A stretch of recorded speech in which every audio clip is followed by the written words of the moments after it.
la diputada Verónica Beatriz Juárez Piña. ¿Cómo estás, diputada? Ya por aquí ya estamos en vivo. Qué puntual. ¿Cómo estás? Buenos días.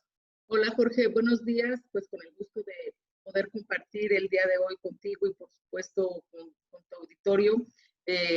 Por supuesto también deseándote que esa ida al vampiro no sea de gravedad y sea más bien algo de rutina que te permita estar mucho mejor y deseando que todas y todos se encuentren bien. Muchísimas gracias, Vero. Y sí, pues les digo a las personas que este COVID nos ha evidenciado muchas deficiencias, no solamente en el sistema médico en México y en el mundo, sino la falta de prevención que tenemos los seres humanos. A veces por sentirnos bien creemos que estamos bien, y el COVID está demostrando que esas enfermedades silenciosas son las que matan.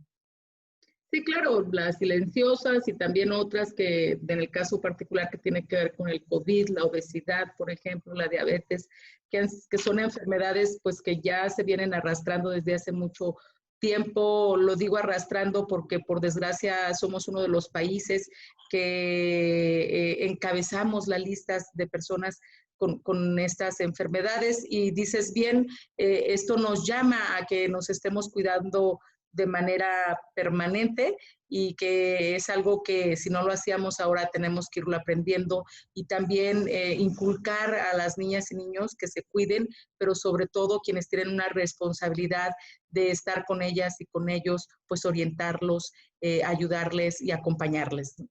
Así es. Bueno, Vero, pues no venimos a hablar de mí, venimos a hablar de un gran ser humano. Tengo unas referencias maravillosas de ti, compañeros tuyos en el Congreso, legisladores, hablan maravillas de ti. Y bueno, pues queremos conocer esta dinámica de esta charla matutina, diputada, es para conocer primero al ser humano, quién está detrás de esa investidura y ese honor de representar a miles de mexicanos. Y la primera parte es conocer a la persona, conocer al ser humano, esa niña que un día tuvo sueños, no sé si los conseguiste o no hasta ahora, que nos cuentes un poquito de ti. Después pasaremos a temas legislativos y después a temas de México país. Así es que, ¿quién es la diputada, quién es el ser humano Verónica Beatriz Juárez Piña? Cuéntanos un poquito de ti, Vero, y gracias por estar aquí con nosotros. Gracias. Mira, comentarte, yo soy la mayor de 5 hermanos y hermanas. Soy originaria de San Pedro Tlaquepaque. Siempre defiendo, fíjate que mucho mi origen, porque cuando alguien me dice, ¿de dónde eres? ¿Eres de Guadalajara? Entonces yo les digo, no, yo soy de Tlaquepaque. Oye, ¿es que eres de Jalisco? No, soy de Tlaquepaque. Entonces le vas a las Chivas. No, en Tlaquepaque se fundó el Club del Atlas, entonces yo soy atlista.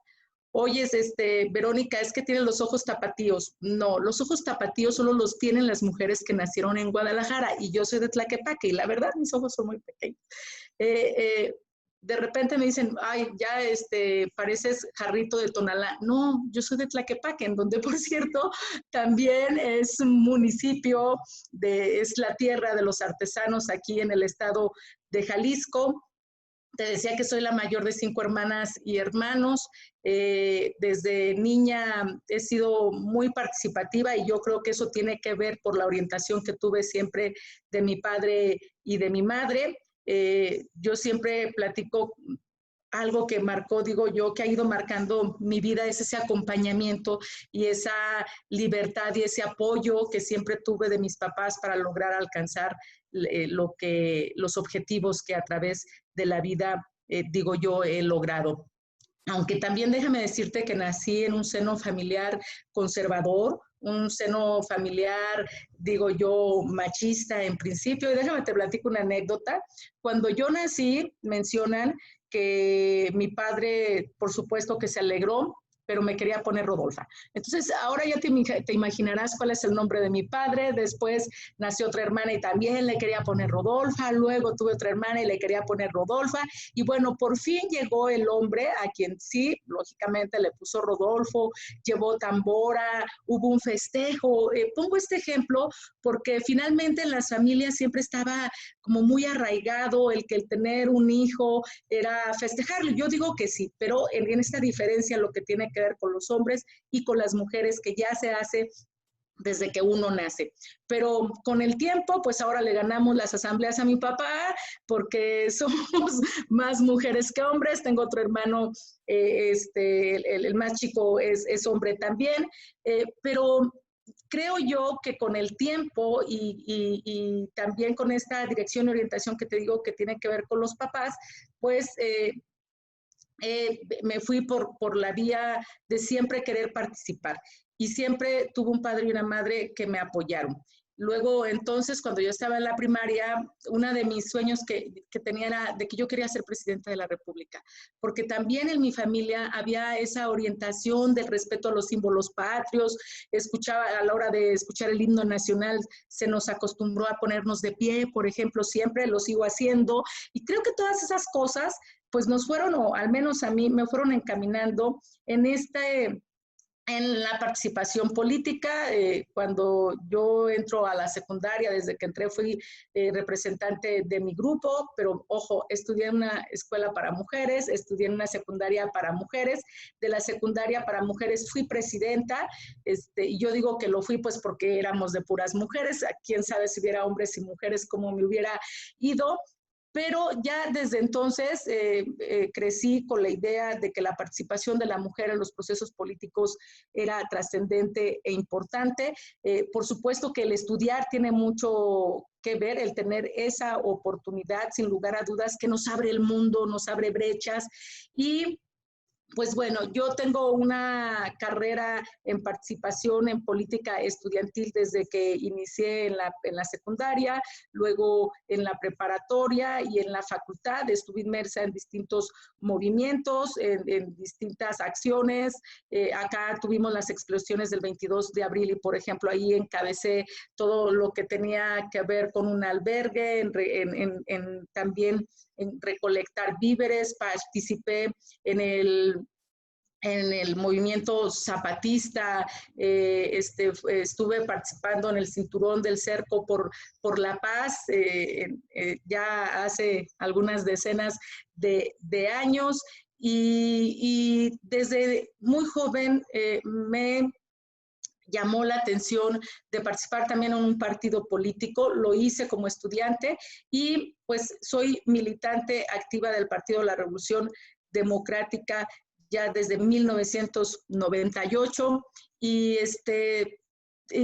desde entonces pues he sido consejera municipal, consejera estatal, he ocupado cargos en el Partido de la Revolución Democrática. Fui la primera secretaria de los jóvenes en mi estado y después tuve la oportunidad de ser consejera nacional hace 20 años y desde entonces participo en política a nivel nacional. He sido parte del Comité Ejecutivo Nacional 3 veces, secretaria secretaria de Gobiernos Municipales, secretaria de Enlace Legislativo, secretaria de Prensa y Comunicación en 2 ocasiones, y también he tenido la oportunidad de ser diputada ya en la 62 legislatura.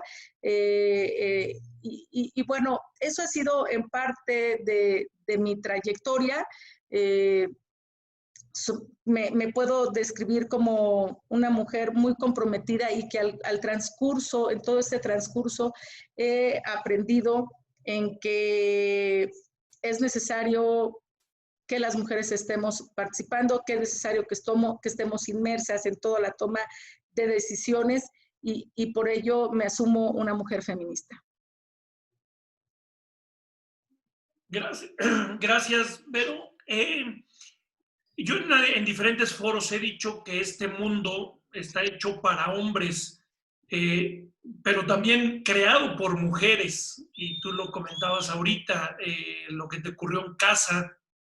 Y muchas veces en México se ha construido desde casa el que la mamá o el papá no dejan que el hijo lave los trastes, que tienda la cama, que ayuden las labores de la casa.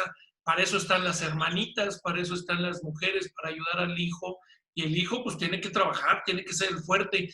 ¿Eso se ha roto en México, Vero? ¿Se ha logrado ya romper esas estructuras mentales?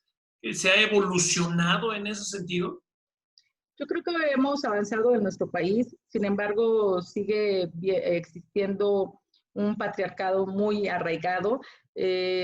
Los roles se siguen asignando desde que se nace, es decir, naces y hay que ponerle rosita a la mujer y azul al hombre, y entonces ahí se van asignando roles desde la familia, bien decías tú, de qué actividades tienen que ser los niños, de qué actividades tienen que ser las niñas. En muchos otros lugares hay todavía experiencias en donde a la niña se le da el caldito y al niño se le da la carnita porque él es el que tiene que salir a trabajar y la niña es la que tiene que esperar en casa.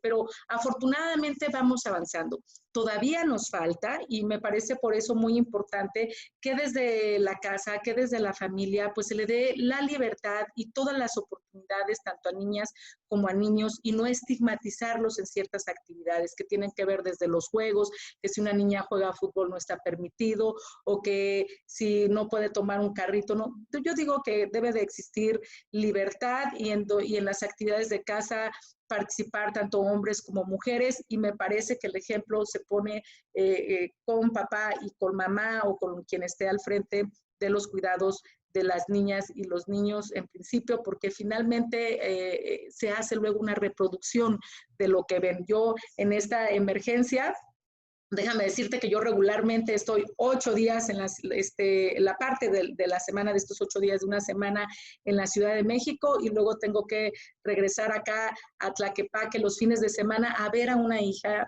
que tengo, a mi hija de 9 años, y tengo un compañero que él se encarga de llevarla a la escuela, de recogerla, de comer con ella, de hacer tareas. Yo le llamo todos los días en la mañana antes de que vaya a la escuela, cuando sale de la escuela, en la noche, tratando de checar en qué puedo contribuir, pero sin lugar a dudas es que este complemento que tenemos de actividades nos ayuda bastante. Y entonces ahora que estamos en este confinamiento, pues él se hacía cargo prácticamente de la casa y yo llego y digo, bueno, vamos, está bien, hoy yo voy a ayudar también a lavar los trastes y nos repartimos las actividades, porque por supuesto que son nuevos roles en esta emergencia en la que estamos, pero cotidianamente mi familia, de la de mi marido y mi hija y tu servidora, tenemos roles muy distintos a las que tradicionalmente se está acostumbrado. Él asume muchas tareas. No ha sido sencillo, por supuesto. Yo déjame decirte que una de las luchas que tengo en principio y que es parte de mi agenda permanente es la defensa de los derechos de las niñas, los niños y los adolescentes. Y en ese sentido, en la anterior legislatura impulsamos una ley que tiene que ver con la garantía y los derechos de las niñas, niños y adolescentes.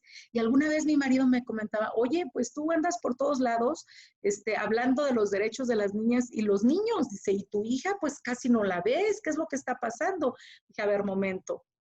Por supuesto que uno siente baldes de agua y que dice, caray, ¿qué es lo que está sucediendo? Pero cuando uno reflexiona es de que finalmente también tiene un papá y la responsabilidad es compartida. Y ahora a mamá le toca hacer otras actividades y papá tiene que colaborar con otras. Y es por eso que debemos también contribuir como sociedad a verlo eso también como algo normal, porque también luego existen los comentarios hasta de las mismas personas, oye, ¿por qué dejas que haga esas actividades? O no tienes desconfianza de que no esté aquí todos estos días por la semana, oye, ¿quién sabe con quién se juntará y a qué horas llegará? Seguramente más de algún comentario alguna vez ha recibido mi marido, pero no hay como la confianza y no hay como el reconocimiento que debemos tenernos unos a otros y de que todas y todos tenemos las mismas capacidades para hacer lo que uno quiere, ¿no? Sí, inclusive hemos señalado en foros de mujeres, que por cierto la próxima semana va a haber otro, en donde no es, porque a veces en pareja, en familia, en equipo, se dice, es que déjame ayudarte o échame la mano con los niños. A ver, espérame, no es que me eches la mano, no es que me ayudes. Es que lo acabas de decir, tenemos que hacer equipo en casa y tenemos que asumir roles con responsabilidad. No es que échame la mano dándole el biberón al bebé mientras yo descanso, mientras yo me baño. A ver, no es échame la mano. Es que es tan hijo tuyo como mío, o tan responsabilidad tuyo como la mía, ¿no? Y los roles, y es el empoderamiento de la mujer y ese feminismo sin caer en quién está arriba del otro, sino es igualdad de derechos, ¿cierto? Así es, fíjate que a mí también cuando comento de esta relación que tenemos entre mi marido y mi hija y yo, de repente me dicen, oye, Vero, es que te sacaste la lotería, tienes que cuidarlo, mira qué maravilla, te felicitamos, oye, yo digo, ¿y quién felicita a todas las mujeres que todos los días hacen tareas del hogar y quién reconoce todas esas actividades que tradicionalmente ha hecho la familia? A mí me parece finalmente que más allá de los reconocimientos y más allá de estas exclamaciones, pues debe de existir y de irnos creando la idea de que tenemos las mismas responsabilidades, de que podemos compartirlas y que ambos podemos ser hombre, mujer, papá, mamá, compañera, compañero, pueden ser un complemento. Y eso lo ven las generaciones que vienen atrás y creo que deben esto de irlo aprendiendo desde casa y por supuesto en la escuela y en la sociedad. Por eso digo que hay avances, vamos poco a poco, nos falta todavía, pero me parece que hemos dado pasos importantes. Comentas que eres militante desde el 98, pues te ha tocado como diputada o en los cargos que has tenido tanto dentro del partido como en la parte legislativa. Te ha tocado, Vero, y con esto pasamos a la segunda parte, te ha tocado un rol de oposición a lo largo de estos años y te ha tocado pues de todo, porque en el 98 gobernaba en la parte federal el PRI, en el 2000 viene el cambio con el PAN, repite el PAN, luego ahora con Morena. Por las fechas que me das, te tocó acompañar al licenciado Andrés Manuel López Obrador en tiempos del PRD, cuando él militaba en el PRD. ¿Cómo ha sido? Y dividiré en tres preguntas este siguiente bloque. ¿Cómo ha sido tu experiencia como mujer dentro de estos trabajos legislativos y de partido? ¿Te ha tocado enfrentar algunas situaciones de discriminación o de diferenciación entre hombres y mujeres? La segunda es, ¿cómo fue tu relación o cómo fue el conocimiento con el licenciado Andrés Manuel López Obrador en esa militancia? Y si es de izquierda o no es de izquierda o cómo se definen. Y la tercera, ya hoy día, cómo se encuentra la diputada Verónica Juárez Piña como legisladora en este nuevo esquema. Gracias, le pongo el mood porque luego pasa la basura y ya saben. Entonces, de repente vamos a poder escuchar algunos ruidos cotidianos, ¿no? Bueno, primero voy a hacer una corrección. Soy militante desde 1992, es decir, prácticamente la vida que tiene el PRD he estado en él, como decía ya, desde muy joven. Por supuesto que no ha sido sencilla la participación al interior del partido en esta competencia que hay entre hombres y mujeres, pero lo que es cierto es de que la lucha también de otras mujeres ayudó que desde el PRD fuera el primer partido político en donde se establecieran las famosas cuotas. Es decir, ya desde entonces se establecían las acciones afirmativas, en principio, donde se decía que los cargos no pueden ser ocupados más del 70% de uno u otro género. Y ahí nosotros se empezó la lucha por la paridad, en donde se decía que la participación debiera de ser 50 y 50, y había argumentos como que, oigan, es que pueden ocupar el 70%, ¿no? En una manera, digo yo, tramposa de decirnos, pues es que así está bien, al contrario, tendrían que luchar por alcanzar el 70% cuando todo el mundo sabíamos que eso no era posible. Con ese tipo de acciones, expresiones y demás, se tuvo que luchar, se empezó teniendo el 70-30, luego avanzamos con el 60-40 y hasta llegar al 50-50, el PRD fue el primero también que impulsó distintos protocolos y también ha sido precursor de la participación de las mujeres, impulsando distintas iniciativas desde el Congreso en el Congreso de la Unión, sí que las que tienen que ver con la participación política de las mujeres, pero también con aquellas leyes para prevenir, erradicar y sancionar la violencia contra las mujeres y las niñas. Y por supuesto que uno se ha topado en esa competencia que de repente cuando hacen la comparación de cuando uno aspira a algún cargo y hacen las comparaciones, es que mira, necesitamos aquí a alguien muy fuerte, es que mira, se requiere de que alguien que tenga presencia ya de antemano. Y pues lo que es cierto es de que lo que ha valido mucho para tu servidora y digo yo que para el conjunto de muchas mujeres perredistas es de que hemos estado insistiendo siempre en lo que queremos, el no dejar de aspirar, y eso personalmente a mí me ha ayudado mucho, que cuando hay un espacio y aspiro a él, no me doy por vencida, es decir, hago todo lo que esté a mi alcance para poder estar desempeñando ese cargo. Así lo he hecho desde siempre.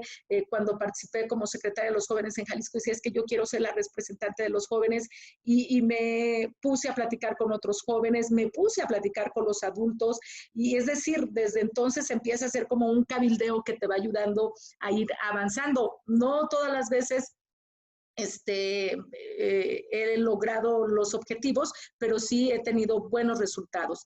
Yo he aspirado a ser presidenta del PRD a nivel nacional y eso es algo que todavía no lo logré. He aspirado a otros cargos y no ha sido posible. Sin embargo, esa insistencia permanente ha ayudado sin lugar a dudas a que yo haya ocupado ya algunos cargos. ¿Sigue habiendo discriminación? Yo digo que sí, en el PRD y en todos los partidos políticos, pero afortunadamente también estas iniciativas en las que hemos participado, como la que tiene que ver con paridad en todo, que recientemente aprobamos en el Congreso de la Unión, que ya había una reforma desde el 2014 en lo que tenía que ver en las diputaciones federales cuando se hablaba de la paridad de manera horizontal y transversal y que en muchos estados logró hacerse hasta el nivel municipal. Luego ahora se hacen nuevas modificaciones el 6 de junio del año pasado en donde hicimos una reforma que a mí me parece trascendente, que significa que las mujeres vamos a estar en el 50% de las candidaturas, que las mujeres vamos a estar no solamente en lo que tiene que ver con cargos de representación popular, sino también que vamos a cristalizar o que se debe de cristalizar la paridad en los órganos autónomos, en la administración pública, en los gabinetes. Entonces, me parece que esta es una iniciativa que va a dejar huella. No por nada, la actual legislatura, que la hemos nombrado la legislatura de la paridad, está conformada casi con el 50% de mujeres y el 50% de hombres. Que esto es lo que es el resultado en parte de estas reformas, pero no hemos logrado el 50 tal cual, que es lo que requerimos. ¿Cómo garantizar que todos los órganos, que todos los espacios de definición no estén solamente en las candidaturas, sino de manera real representados paritariamente en estos espacios de participación? Entonces, yo mi consejo que doy a todas las mujeres, una, que participen en política, dos, que no nos dejemos influenciar o que vaya a decaer nuestro ánimo cuando escuchemos, por ejemplo, es que las mujeres necesitan capacitarse, como que si los hombres hubieran nacido capacitados, ¿no? Como que si no necesitaran formación. aunque hay un recurso en particular para la capacitación e formación de las mujeres, y ese también fue un logro legislativo que está en la ley para que eso se haga, y entonces también hay que aprovechar todos los espacios que son parte de nuestros derechos, el que podamos acceder a la capacitación y a la formación, que no se den por vencidas cuando hay listas y es que no vamos a completar el 50% porque no hay mujeres. Claro, hay que invitar a otras mujeres, hay que contagiarlas de entusiasmo para que puedan participar en todos los espacios de decisión y en todos los espacios de representación popular. Esa es una lucha que me parece trascendente. Y por otra parte, dices bien, en estos años de militancia en el PRD, pues he convivido con distintos personajes, al menos de 4 comités ejecutivos he sido secretaria. Me tocó de manera cercana conocer a Andrés Manuel López Obrador, lo apoyé en las veces que ha aspirado a la presidencia de la República, la última del 2012. Por cierto, yo fui delegada ahí en el estado de Guanajuato, delegada política del PRD, y después estuvimos acompañándole en la lucha, yo en la lucha que se dio de resistencia en el plantón, de manera particular, nosotros estuvimos participando en la que tenía que ver con el Zócalo, no estábamos de acuerdo con la toma de Reforma, bueno, ahí teníamos grandes diferencias, y de manera particular la Dirección Nacional del PRD se coordinó lo que tenía que ver con el Zócalo y la dirección del partido en la Ciudad de México, lo que tenía que ver con Reforma. Y pues fue una experiencia, yo déjame decirte que ahí estuve 46 días y 46 noches de manera permanente. Me tocaba operativizar y organizar los campamentos, ver qué se requería, cómo nos organizábamos. Algún día tendré que escribir todo lo que ocurrió en el Zócalo, adentro y también afuera, cuáles eran las presiones que se tenían, cuál fue la acción del gobierno, en fin, es una experiencia interesante y después de esto, ya al interior del partido, no después, desde siempre ha habido diferencias, pero siempre se tomaban las decisiones por mayoría, que es como está establecido en nuestros documentos básicos.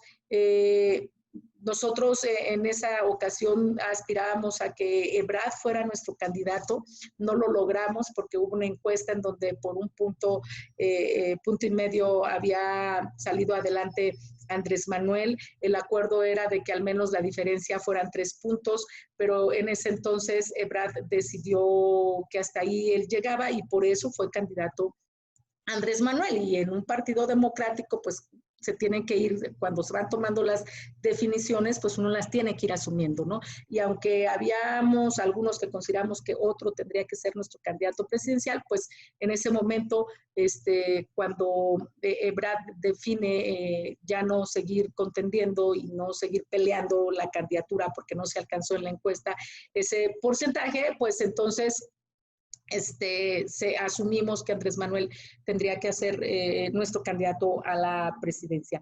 Fíjate que le acompañamos en mucho, siempre ha sido un hombre, en mi opinión, que no le llama o no está muy acostumbrado a establecer lo que está en la norma. Y me parece que cuando él veía que iba perdiendo la mayoría en el partido a la hora de tomar las decisiones, él empezó a formar otro movimiento, porque después de esta experiencia que tuvimos en el 2012, hubimos muchos que no compartimos, por ejemplo, el que se haya asumido como el presidente legítimo. Yo creo que yo perdí, yo digo que ese día me perdió Andrés, más bien, el día que se asumió como presidente legítimo, porque me parece también que debemos de cuidar las instituciones, me parece también que debemos de luchar siempre por lo que queremos y alcanzar todos los medios posibles que estén, que tengamos al alcance. y pues a partir de eso ya se venía dentro del partido discutiendo cuál sería el rumbo, y ya Andrés Manuel, digo yo, había tomado la definición también de él tener un movimiento en donde él fuera el que opinara y en donde él pudiera tomar las decisiones sin someterlas a consideración de ningún colectivo. Esa es de manera particular mi opinión en ese sentido.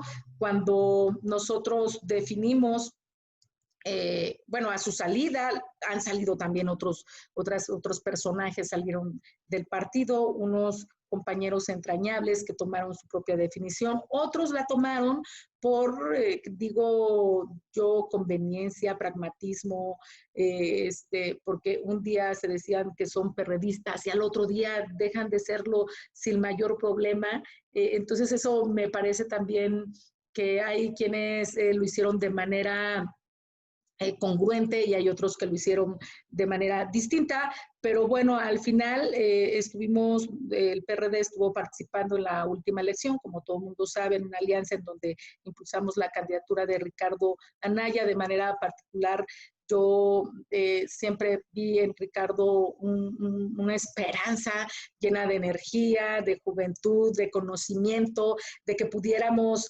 avanzar en torno a la modernidad, pero con estos equilibrios que tienen que ver con un programa para combatir la desigualdad, para combatir la pobreza, para combatir la corrupción, y me llamó mucho esa candidatura. Y además, conociendo ya a Andrés, sabíamos que iba a ser muy complicado el que se pudiera el poder influir de manera distinta en lo que ya estaba establecido, y veíamos cómo se iba creando un movimiento de manera vertical. Ahora, yo creo que la gente sí estaba cansada de los anteriores gobiernos. Me parece que eso influyó mucho en la elección. Me parece que había un hartazgo ya de lo que se venía viviendo. Bueno, dime a mí si no, si siempre he participado desde la izquierda, pero aparte desde la oposición. Y ahora lo seguimos haciendo, porque cuando me haces la pregunta que si Andrés Manuel representa la izquierda, nosotros dimos ese debate al interior del partido en un principio, porque sin lugar a dudas representaba de repente una agenda, pero en los hechos se hacían otras cosas. Y lo veníamos viendo con la incorporación de personajes en su propia campaña, es decir, cuando hablamos de la mafia del poder, y de repente vemos a muchos que él mismo señaló como la mafia del poder, incrustados en su campaña y ahora incrustados en su gabinete.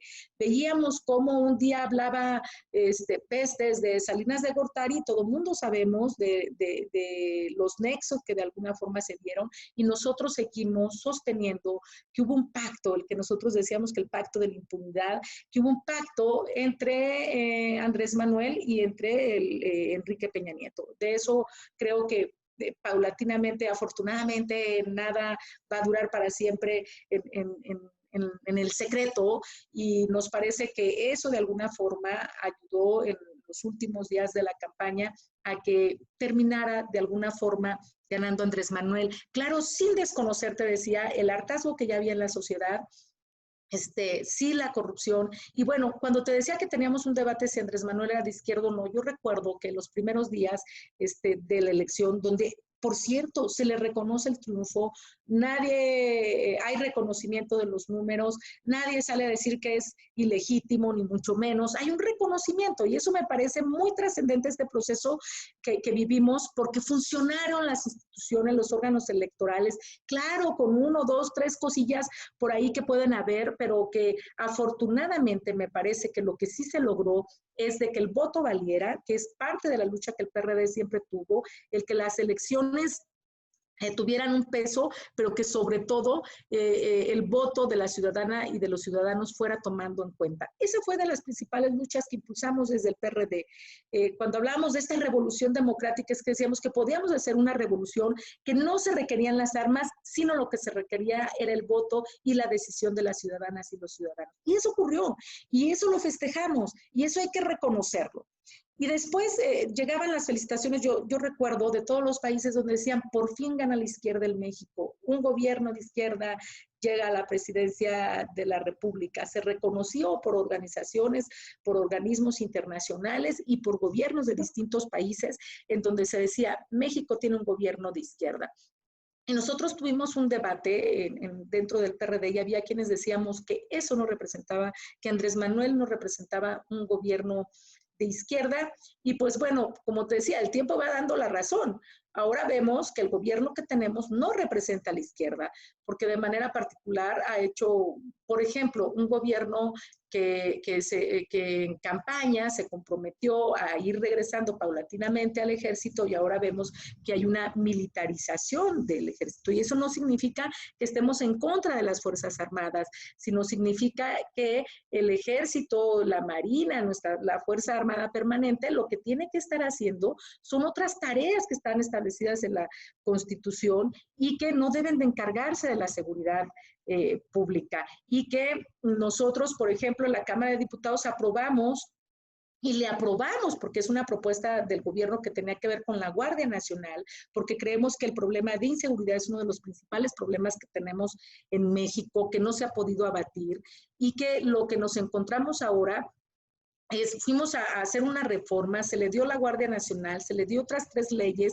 para que de manera integral pudieran combatir, se le aprobó el presupuesto y se dio un transitorio en donde se decía que iba a actuar de manera particular en ciertas circunstancias y ahora, a partir de un transitorio constitucional, de esa reforma que hicimos, ahora el presidente dice que el ejército y la Fuerza Armada tienen que estar en todas partes. Entonces, nosotros ahí tenemos una opinión en que eso no lo hace el gobierno desde la izquierda y que sí es lo que tenemos que hacer también, es fortalecer las policías municipales que en verdad se requiere mucho para tener unos cuerpos especializados también para combatir la seguridad pública y por otra parte también a las policías estatales. Un gobierno de izquierda no tiene actitudes como las que tiene que ver de definir de manera central, de manera con un presidencialismo acentuado, un gobierno que desdeña los otros poderes del Estado mexicano, un gobierno en el que no reconoce que hay violencia contra las mujeres, que al contrario tiene desdén hacia las mujeres y las niñas, que esta violencia está generalizada en todo el país, un gobierno que le estorban los órganos autónomos que se han creado desde hace años en nuestro país para hacer también contrapeso del poder ejecutivo, que esa era la visión que se tenía. Y luego vemos una serie de acciones, es un gobierno que nos ha mentido, primero que la guerra contra el huachicol y ahora vemos que no disminuye, es más, no desaparece y no disminuye como se dice, vemos de cómo cancela obras con asambleas a mano alzada, es decir, que violenta la Constitución, porque la Constitución prevé cómo deben de ser las consultas, ¿no? Vimos cuál fue la cancelación del aeropuerto, un gobierno que bueno, nada menos ayer decía el presidente que hay que desaparecer el CONAPRED, un consejo que tiene 17 años y que ha estado de manera permanente luchando por la garantía de los derechos de los grupos más vulnerables en nuestro país, y un gobierno que en nombre de la austeridad deja de otorgar más recursos a la educación, deja de otorgar más recursos al sector salud, lo que ahora estamos padeciendo, por cierto, porque no es un asunto de que es que por la crisis que tenemos ahora comenzó con la emergencia que tenemos en torno al COVID. No, esta crisis ya la veníamos teniendo desde antes. Y un gobierno que año y medio de que está al frente, todavía le sigue echando la culpa al pasado. Yo me imagino candidata, y cuando soy candidata y tengo propuestas y tengo un programa, es porque quiero cambiar todo aquello que dejaron, conociendo, por supuesto, y reconociendo de que tuvimos malos gobiernos, de que nos dejaron crisis, por supuesto, pues no por nada la gente votó por el cambio. Yo digo que eso tuvo que ver, pero ahora lo que decimos es que era un gran tiradero el que nos dejaron. Es que había mucha corrupción. Bueno, y en este punto, por ejemplo, él prometió en su campaña también que iba a sancionar a todos aquellos que habían cometido actos de corrupción. Y en verdad, los casos que hemos visto de Lozoya, el caso que hemos visto de Rosario Robles, a mí no me dicen nada. Digo, me parece más bien como algunas polvoretas que salen para, en verdad, proteger a todos aquellos que sí cometieron actos de corrupción y que ahorita prácticamente pues están exonerados por el gobierno. Y un gobierno que habla de corrupción y que sí dice perseguir a otros, pero ahora dentro de su gobierno vemos que ha actuado de manera distinta. Tenemos el asunto de Bartlett, por ejemplo, tenemos el asunto del hijo del Bartlett que todavía no tiene respuesta por la venta de los ventiladores. Bueno, hasta lo justificaron, es que eran los únicos que había y eran lo más rápido, y después terminaron regresándolos porque no cumplían con todas las especificaciones que se requerían. Tenemos el acto de corrupción de Jade Korpolevsky, que ya está por ahí, que ojalá y se termine llegando al asunto, pero lo hemos visto con Ana Gabriela Guevara, se ha visto con el propio Zoe Robledo. Es decir, no hay una actitud congruente para combatir la corrupción con los de afuera, pero también con los de adentro. Y pues bueno, yo terminaría esta parte diciendo de que, en mi opinión, no tenemos un gobierno de izquierda. Dos, es lamentable porque creo yo que mucha gente confió. Tenemos un presidente que todos los días, desde el púlpito presidencial de las mañaneras, denosta, critica, señala, estigmatiza a sus opositores. Y me parece que eso no debería de ser de un presidente. Creo que Andrés Manuel tendría que estar gobernando para todas y para todos. Y digo yo que está bien, y todo el mundo coincidimos. Hay que luchar para combatir la desigualdad y hay que luchar por los que menos tienen en este país. Creo que eso es un compromiso de todas y de todos y en los que todos coincidimos. Pero también hay que reconocer la pluralidad que existe en nuestra sociedad, entre este mosaico que representa México, lo que representa en el norte, en el sur, en el centro, con esa diversidad es con la que se debe de atender. Y es algo que no estamos viendo. Igual se manifiesta en contra de las mujeres, igual nunca ha hecho caso de las niñas y niños y adolescentes. ¿Qué es lo que pasa con los niños de cáncer? Que todos los días tienen que ir a estar manifestándose para saber si va a haber o no medicamento. Que es un hombre que no gobierna con su gabinete. Él dice que no le gusta estar de florero, pero luego vemos ahí que podría tener una colección de distintos floreros porque no los vemos actuar.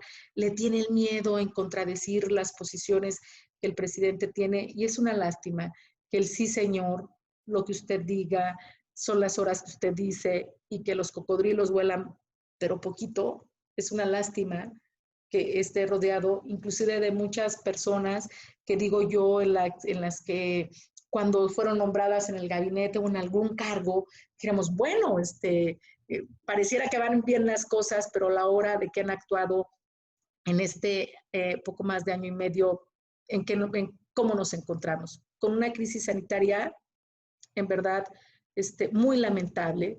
Todas las tardes escuchamos las cifras, queriéndonos olvidar, lo hacen con una simpleza. Es que hoy aumentaron 500, hoy 600. Por supuesto que nos alarma estos números de cómo van aumentando, que tenemos no sé cuántas semanas alcanzando el pico, y ahora sí ahí viene el pico, y ahora sí ya estamos en el pico, y ahora sí ya de veras ya, es que estamos aplanando la curva, y eso nunca, o no, al menos no está ocurriendo. Y me parece que esa frialdad y frivolidad con la que se tratan todas las tardes las cifras, como que si estas cifras no tuvieran nombre y apellido, como que si estas cifras no tuvieran una familia alrededor, como que si no nos doliera. Y me parece eso pues muy lamentable que estemos ahora en esta crisis sanitaria, en esta crisis en donde han perdido el empleo 12 millones de personas, de acuerdo a una encuesta que hay del INEGI.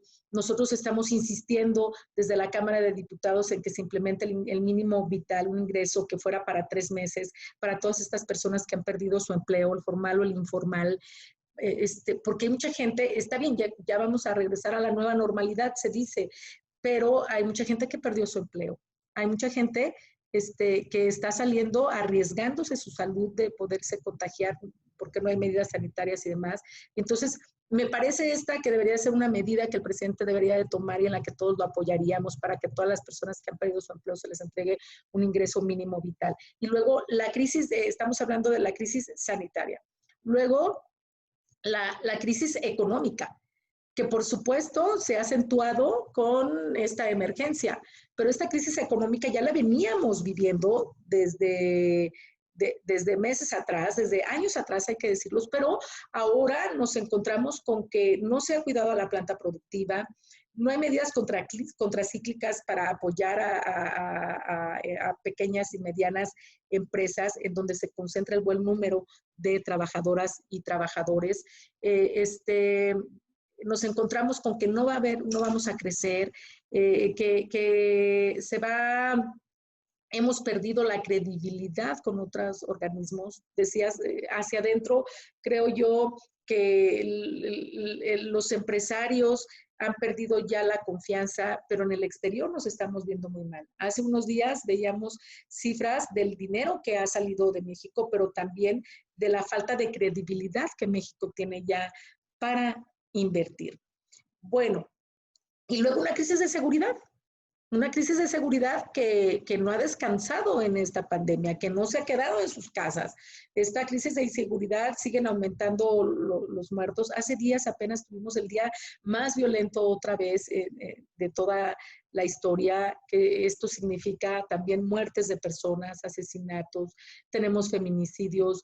Es decir, la violencia se ha acrecentado en nuestro país y no vemos de manera clara una estrategia que la esté combatiendo de manera real. Te pongo un ejemplo, la coordinación con los gobernadores. ¿Cuántas veces el presidente se ha reunido con los gobernadores en verdad?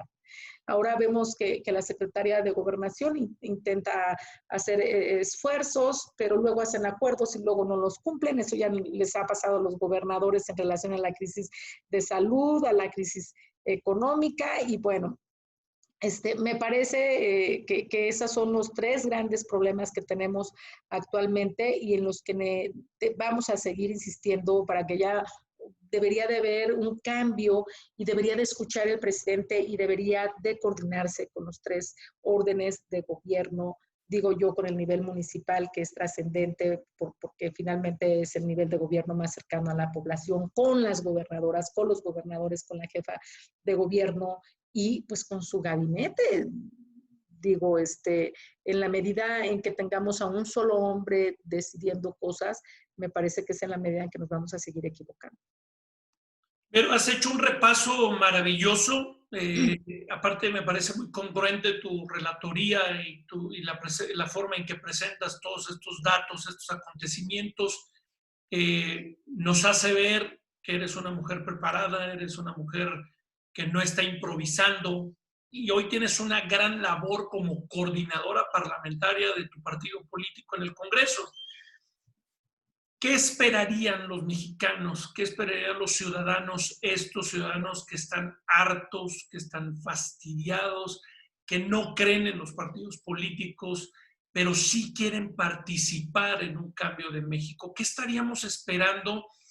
Porque mencionas, y me parecería que se está abusando del capital político, lamentablemente con el que llega Andrés Manuel López Obrador a un gobierno totalmente legítimo y súper validado.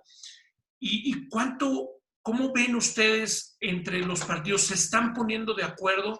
¿Están buscando hacer algo para hacer un contrapeso? ¿O esperaríamos un gobierno que termine los 6 años y posiblemente otros 6? Nos sentimos y los ciudadanos se sienten perdidos y quieren saber y queremos saber por dónde, cómo le hacemos, cómo sumamos y qué están haciendo ustedes. Y no cómo sumamos contra Andrés Manuel López Obrador y su gobierno, cómo sumamos pro México, por México. ¿Quién y cuándo va a dar un manotazo en la mesa y van a decirle al presidente, presidente, muy bien estas ideas, check, check, check, pero muy mal estas otras? ¿Cómo vamos a hacer un consenso? ¿Cómo vamos a apostarle al país y dejar a un lado el tema de grillas políticas? Y en lo que sí podemos ponernos de acuerdo, ¿cómo y cuándo? ¿Ustedes qué están haciendo como partidos y como oposición? Mira, primero decirte que dices bien cuando la población ha perdido la confianza en los partidos políticos.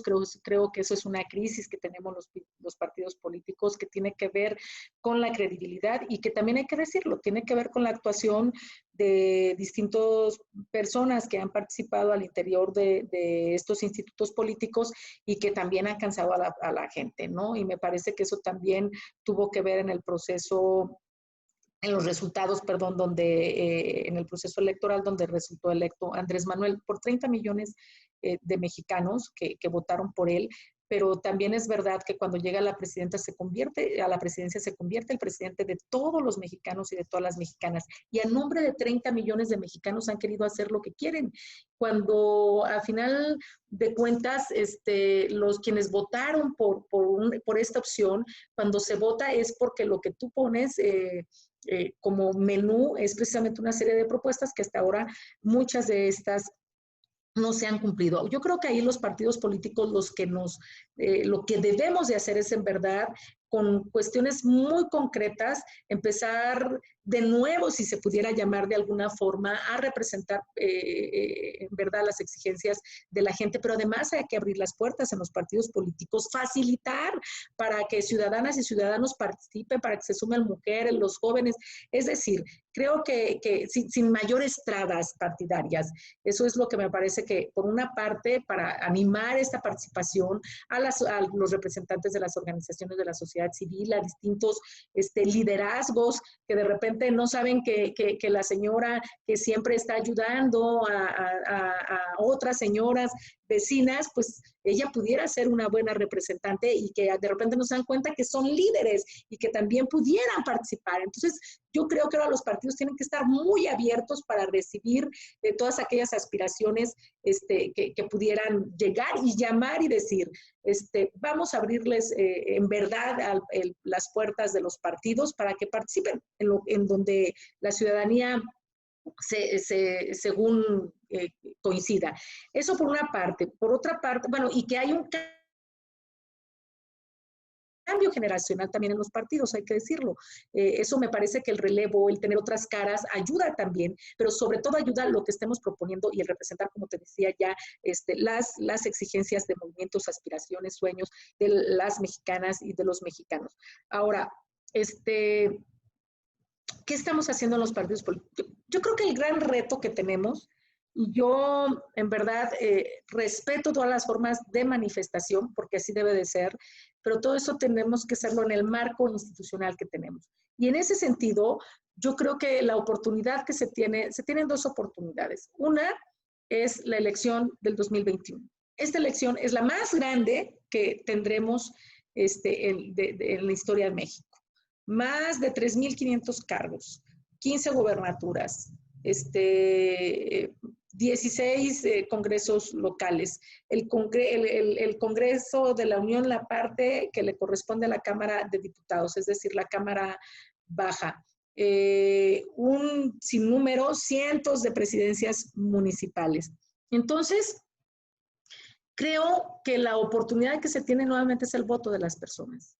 Y cuando digo esto es porque se requiere que en el 2021 se gane la mayoría de la Cámara de Diputados, que hasta ahora, a pesar de que no lograron los votos para tener mayoría, el grupo mayoritario de Morena, junto con sus aliados, han venido creando mayorías artificiales. Y te pongo un ejemplo, cuando digo que crean mayorías artificiales. Nosotros en un principio éramos 21 diputados y 10 se fueron del partido. 2 guanajuatenses, por cierto, me acuerdo. Y entonces, de un día para otro dijeron que el Partido de la Revolución Democrática era de lo peor y primero se dijeron sin partido, luego con Morena, luego al Verde y bueno. Pero entonces, mucha de esta gente no dudó, de las que votaron por ellos, no dudó que ahora lo sigan hacia el partido donde van. Pero muchas de estas personas que votaron por ellos no fue así. Pero bueno, ellos ahora forman parte de los grupos mayoritarios, del grupo mayoritario y sus aliados, y así han ido construyendo mayorías que no les dio el voto ciudadano. Entonces, te pongo un ejemplo. Mario Delgado fue votado por el Partido del Trabajo y es el coordinador de Morena. Noroña fue votado por el Partido Encuentro Social y ahora está en el PT. Y entonces se van moviendo para que a partir de las posiciones que hay en la Cámara o lo que hay, van moviéndose para darles mayorías a un partido o a un grupo parlamentario o otro para ir teniendo las posiciones mismas que hay en la Cámara. Bueno, prácticamente tienen las 2/3 partes para lograr reformas constitucionales.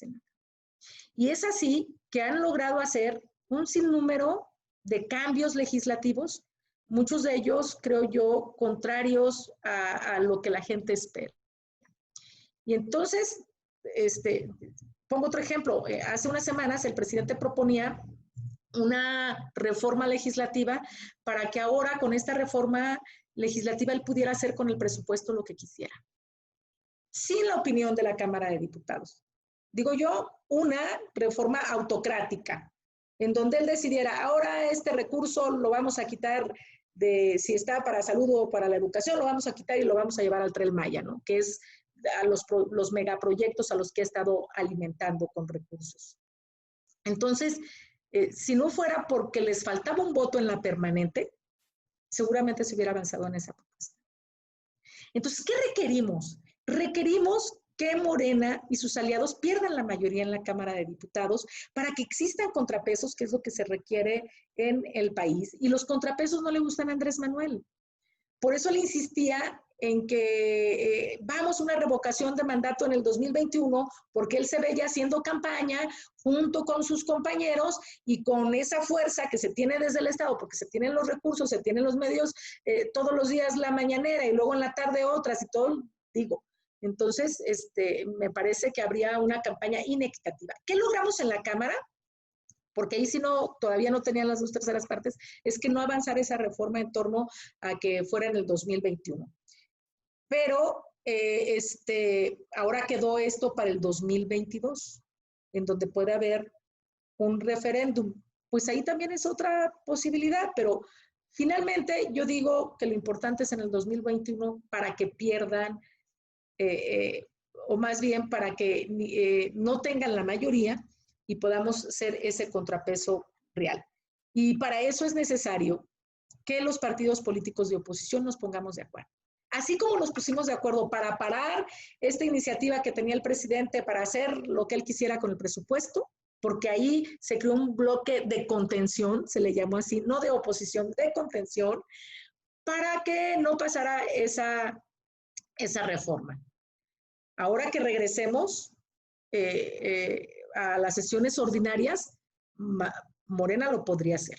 Pero creo que esta experiencia ayudó a que hubiera una movilización importante en redes y en todos lados manifestándose en contra de que el presidente no puede tenerlo todo.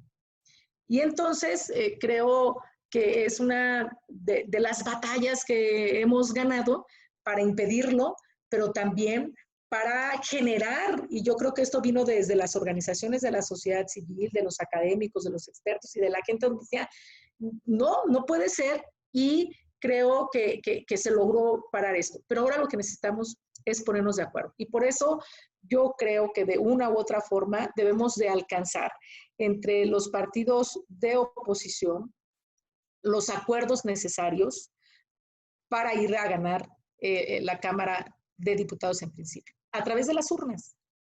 Creo que ese sigue siendo el mecanismo.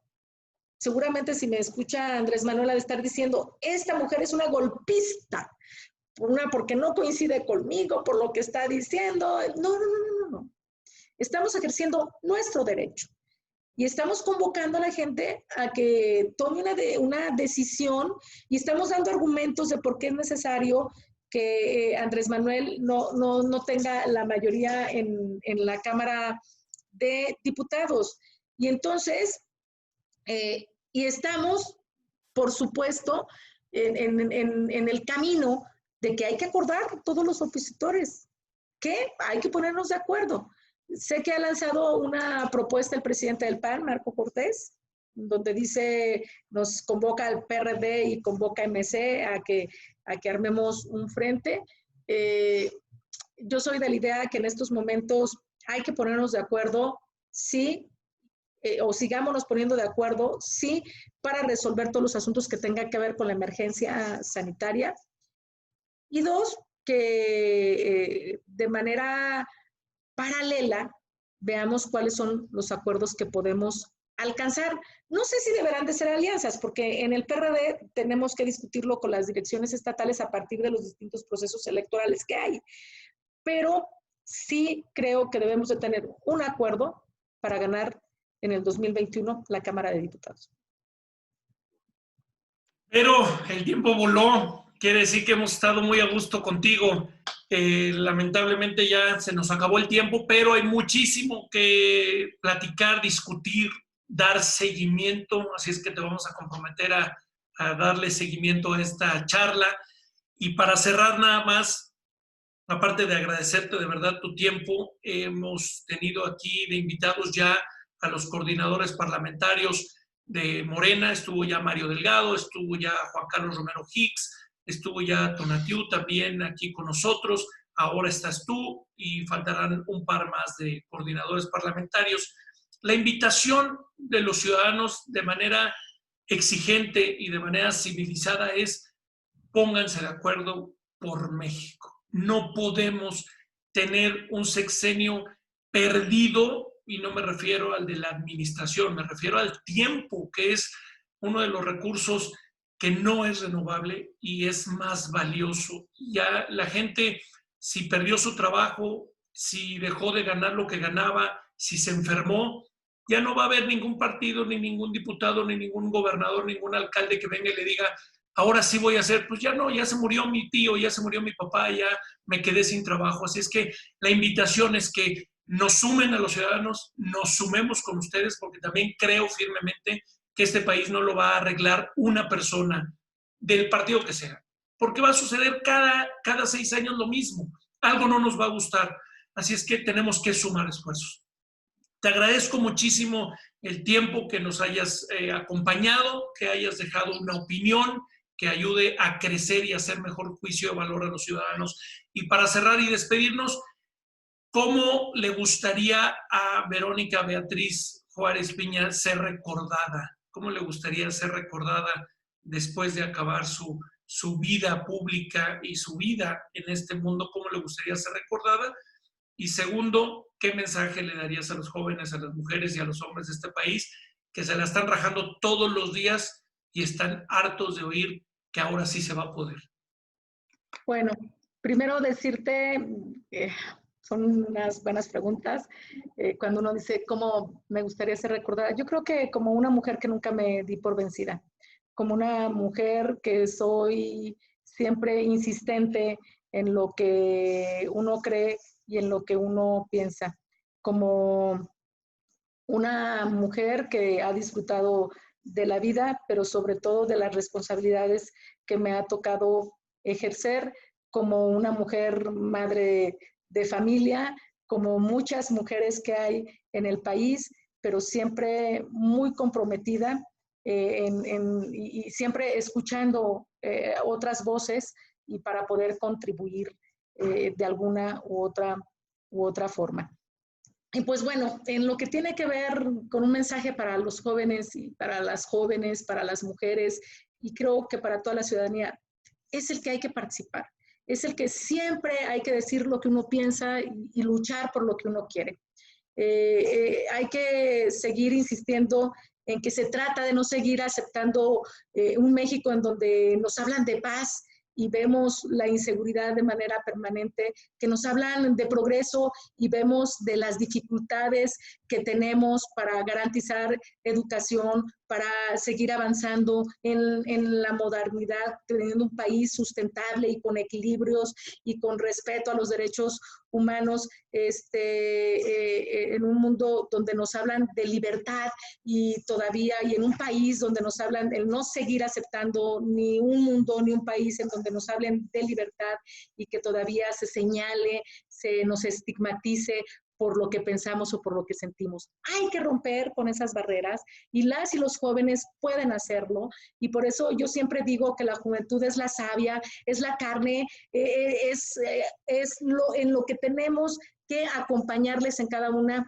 de las aspiraciones que tengan. Entonces hay que luchar por nuestras aspiraciones, por nuestros sueños, por nuestras exigencias y siempre decir que sí se puede, insistir, insistir, insistir y luchar por lo que creemos y lo que pensamos. Diputada Verónica Beatriz Juárez Piña, muchísimas gracias por este espacio. Gracias y te seguiremos invitando y te vamos a invitar a uno de los foros de mujeres, que creo que hay mucho que aportar y mucho que compartir. Te agradezco mucho, que tengas muy bonito día. Gracias por todo, por esta oportunidad y un saludo a todas y a todos los que nos escuchan. Gracias, Vero. Bueno, pues a ustedes, a todos ustedes, muchísimas gracias por habernos acompañado. Hoy tienen mayor información, tienen información de quienes están trabajando desde el Congreso, quienes han tenido una experiencia ciudadana, una experiencia legislativa, una experiencia de poder, de gobierno, y pues, como se los he dicho, la última palabra la tienen ustedes, la tenemos nosotros los ciudadanos. Es momento de cerrar filas, es momento de trabajar por México y no esperar a que alguien venga, nos toque a la puerta, nos cargue y nos lleve a las soluciones. Empecemos en casa y, como se los he dicho, ahora en pandemia, mujeres, arréglense, pónganse bonitas, hombres, no anden en calzones, hagan de la familia el núcleo y el origen de este cambio que merece y que necesita México. Nuestros hijos lo van a agradecer. Acordémonos de las experiencias de los viejos y trabajemos en equipo. Vale la pena esta bandera que tenemos, vale la pena este país. Vamos a luchar desde nuestra trinchera y vamos a hacer que México sea el país que queremos. Gracias, que tengan bonito día, feliz fin de semana y nos veremos en otra charla conmigo la próxima semana. Que tengan bonito día, ánimo, gracias, hasta luego. Gracias. Gracias.